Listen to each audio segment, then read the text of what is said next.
चंद्रयान-3 से मिले डेटा से इस बात की पुष्टि हो रही है कि चंद्रमा रहने योग्य है, वह भी जितना सोचा गया था उससे कहीं ज्यादा। चांद पर स्थायी इंसानी बस्ती बसाई जा सकती है। 23 अगस्त 2023 को चंद्रमा के दक्षिणी ध्रुव पर विक्रम लैंडर उतरा। तब से लैंडर और रोवर दोनों इसरो को पर्याप्त डेटा भेज चुके हैं।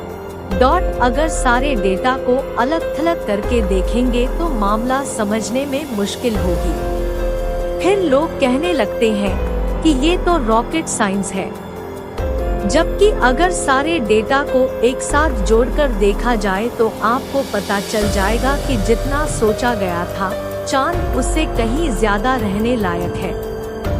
इस बात का सबसे बड़ा प्रमाण यह है कि जब लैंडर ने चांद की सतह के ऊपर और नीचे के तापमान का पता चला, ऊपर 50 से 70 डिग्री सेल्सियस तापमान था, जबकि सतह से 8 सेंटीमीटर नीचे तापमान माइनस में था।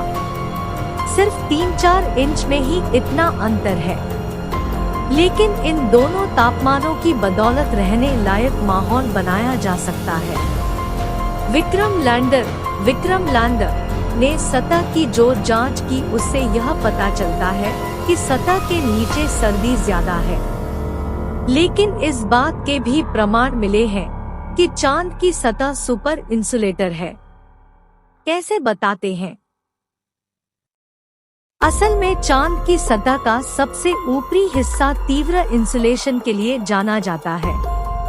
यहाँ पर तापमान रात में -140 से दिन में 113 डिग्री सेल्सियस तक जा सकता है, लेकिन जैसे जैसे 30 सेंटीमीटर या उससे नीचे जाएंगे तापमान स्थिर हो जाएगा। चंद्रमा पर कोई वायुमंडल नहीं है, सूरज की रोशनी से सीधा संपर्क है। इसके कुछ हिस्से दिन में 123 डिग्री सेल्सियस तक गर्म हो जाते हैं, जबकि सर्दियों में -233 डिग्री तक चला जाता है। यानी यहाँ पर इंसुलेशन की प्रक्रिया तेजी से होगी। धरती से इंसुलेशन वाली चीजें ले जाने की जरूरत नहीं है। विक्रम ने अभी पता किया है कि वहाँ पर कई ऐसे खनिज और धातु हैं जो ये काम पूरा कर देंगे। अगर इंसानों के रहने योग्य बस्ती बनानी है तो उसके अंदर का तापमान इन इंसुलेटर्स पदार्थों के जरिए संतुलित किया जा सकता है। यानी चांद पर बाहर बदलने वाले तापमान का असर बस्ती के अंदर रहने वाले इंसानों पर नहीं पड़ेगा। फिर वहां बनने वाले घरों के बाहर का मटेरियल ऐसा होगा जो सूरज की रोशनी को रिफ्लेक्ट कर दे। विक्रम लैंडर ने बताया है कि चांद की ऊपरी सतह की तुलना में नीचे की सतह पर तापमान में बड़ा अंतर हो सकता है, लेकिन सही तकनीक की बदौलत इस बदलाव का फायदा उठाया जा सकता है। साथ ही थर्मल प्रोसेस चांद की सतह से ही कंस्ट्रक्शन मटेरियल बनाने कंस्ट्रक्शन मटेरियल। प्रज्ञान रोवर के लिप्स पेलोड ने भी बताया कि चांद की सतह पर ऑक्सीजन मौजूद है। इसके अलावा सल्फर, कैल्शियम, लोहा, टाइटेनियम, मैंगनीज और एल्यूमिनियम भी है।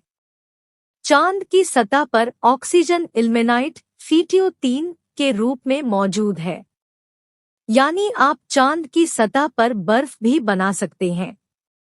लेकिन चांद पर हर जगह बर्फ मौजूद नहीं है। इल्मेनाइट को रिड्यूस करके सांस लेने लायक ऑक्सीजन निकाला जा सकता है।